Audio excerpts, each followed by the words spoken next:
This channel does not promote any violent, harmful, or illegal activities. All content provided by this channel is meant for an educational purpose only. Sir আমাদের ভোটের দিনকে 3টের থেকে আমাদের vote বন্ধ করে দেওয়া হয়েছে 109 নম্বর বুথ।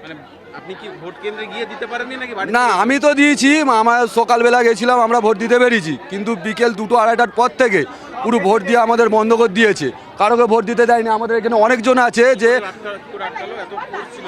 ফোর্স ছিল, কারণ আমাদের ওখানটায় ফোর্সটা হচ্ছে ভেতরে ছিল, ওরা বাইরের এলাকাটা বুঝতে পারে না, ওদেরকে দূর থেকে তাড়া করে দিয়েছে, যে মানে দেখে দেখে যে এরা বিজেপি করে এদেরকে আসতে দিলে হবে না, ওদেরকে আগে থাকতে তাড়া করে দিয়েছে।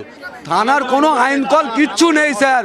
থানাতে তুমি যদি আমাকে ধরো মেরে গেছে, যদি যাই যে ইসরাবিল মেরে গেছে, বলবে আমাকে উল্টে আবার ওরা এসে আমাকে মেরে দিয়ে চলে যাবে। আমাদের দাবি হচ্ছে ইসরাবিলকে তুলতে হবে, কারণ উনি একাই আমাদেরকে পুরো গ্রামটাকে নষ্ট করে দিচ্ছে, উনি একাই। আর ভোট তো আমাদের হয়নি, আমরা আবার চাই ভোটটা হোক, কারণ আমাদের এইটা ইচ্ছা, আমাদের সবাই এসছি এই কারণেই। আর ওই লোক হচ্ছে খুব বাজে লোক, ইসরাবিল চকদার, আমাদেরকে ঘরে ঢুকে ঢুকে বলে আসে।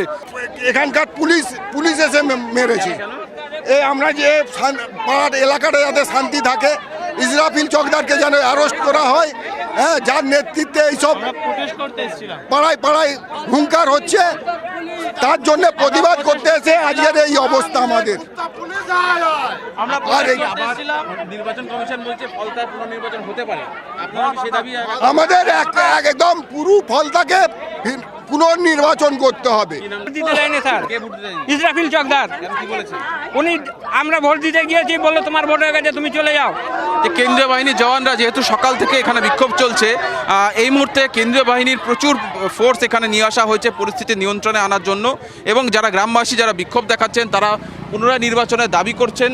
তার কারণ তাদের বক্তব্য যে জাহাঙ্গীর খানের অনুগামী যারা, তারা এখানে এসে ভোট দিতে না যাওয়ার এই মূলত এখানকার বাসিন্দাদের স্পষ্টত হুঁশিয়ারি দেওয়া হয়েছিল যে যেন ভোট দিতে না যায়। হাসিমনগর এলাকা দেখো, সেই সাজোয়া গাড়ি সেটাও নিয়ে আসা হয়েছে, তার কারণ পরিস্থিতি যদি এখানে সেই রকম পর্যায়ে পৌঁছয় তাহলে প্রয়োজন হলে সেখানে ফোর্স বা বল প্রয়োগ করা হতে পারে। প্রচুর ফোর্স রয়েছে, র্যাফ রয়েছে, স্থানীয় থানা যিনি রয়েছে তার বিরুদ্ধেও অভিযোগ গ্রামবাসীদের যে পুলিশ লাঠিচার্জ করেছে, বিনা বিচারে লাঠিচার্জ করেছে। আমি আরও একবার গ্রামবাসীদের মধ্যে যাব, কথা বলার চেষ্টা করব, গ্রামবাসীদের যে অভিযোগ সেই অভিযোগগুলি আমরা এক এক করে জানার চেষ্টা করব যে কি অভিযোগগুলি রয়েছে। দাদা একটু এগিয়ে আসুন, কি অভিযোগ রয়েছে আপনার? কি অভিযোগ? আপনারা ভোট দিতে পেরেছেন?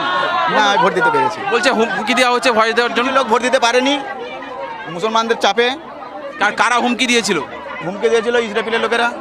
কেন ভোট দিতে দেবে না? না, শুনতে পাচ্ছ যে ভোট দিতে দেবে না, সেই হুমকি, যাতে ভোট দিতে না যায় সেই হুমকি দেওয়া হয়েছে।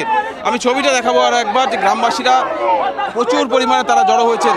আপনারা সবাই ভোট দিতে পেরেছিলেন? না, এখানে সবাই ভোট দিতে পারেনি। কেন? কারণ ওই ভোট হয়নি তো, এখানে ছাপ্পা হয়, এখানে ছাপ্পা হয়। এত ব্যবস্থাপনার পরেও ছাপ্পা হয়েছে? এত ব্যবস্থাপনার পরেও ছাপ্পা, এত কড়া নিরাপত্তা, এত নতুন ব্যবস্থা, তারপরে ছাপ্পা দেখানো হয়, ছাপ্পা হয়, ভয় দেখানো হয়। এখানে কারা ভয় দেখালো? এখানকার স্থানীয় টিএমসি লোকেরা কি বলে গেছে? ভয় দেখে যে এখানে এইটাতেই দিতে হবে, নাহলে খবর আছে। কোনটাতে ভোট দিতে বলে? টিএমসিতে ভোট দিতে বলে। তাই এর আগে 2021-এ কি অত্যাচার হয়েছে?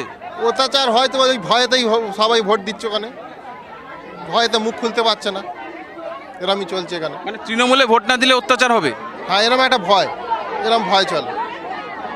আরও একজনের সঙ্গে কথা বলবো। দিদি একটু এদিকে আসুন, আপনাদের মহিলাদেরকেও কি ভয় দেখানো হচ্ছে? দেখুন, ভোট তো হয়ে গেছে, তারপরেও এখানে যেভাবে বাড়িতে ঢুকে অত্যাচার করা হচ্ছে, এটা তো ঠিক নয়, তাই না? এখানে অত্যাচার করেছে কারা? মুসলিম একটা বিদেশ তৈরি হয়ে যাচ্ছে, যেটা ঠিক নয়।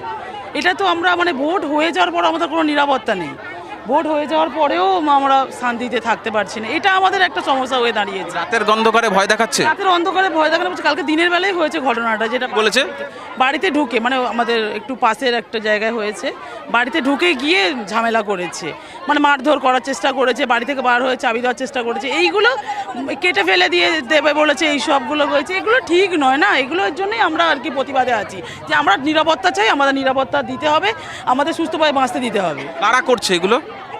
তৃণমূলের লোকেরা করেছে। কেন আপনাদের কি এরকম বলা হয়েছে যে ভোট দিতে যাবেন না, এরকম বলা হয়েছে? হ্যাঁ, বলা হয়েছিল। শেষমেশ ভোট দিতে পেরেছেন? হ্যাঁ, আমরা দিয়েছি, অনেকে দিতে পারেনি। ভয়কে উপেক্ষা করে ভোট দিয়েছেন? হ্যাঁ। শুনতে পাচ্ছ যে পরিস্থিতি কি ভয়ানক, যে এখানকার গ্রামের মানুষদের এত ব্যবস্থাপনার পরও তাদেরকে হুঁশিয়ারি দেওয়া হচ্ছে যে কেউ যেন ভোট দিতে না যায়, এবং ভোট দিতে যারা গেছেন বা গিয়েছেন তাদেরকে চিহ্নিত করে রাখা হয়েছে, এবং চিহ্নিত করে রাখার পর পরবর্তীতে হুঁশিয়ারি দেওয়া হচ্ছে যে আগামী 4 তারিখ ফল ঘোষণার পর তাদের উপর আবার অত্যাচার হতে পারে।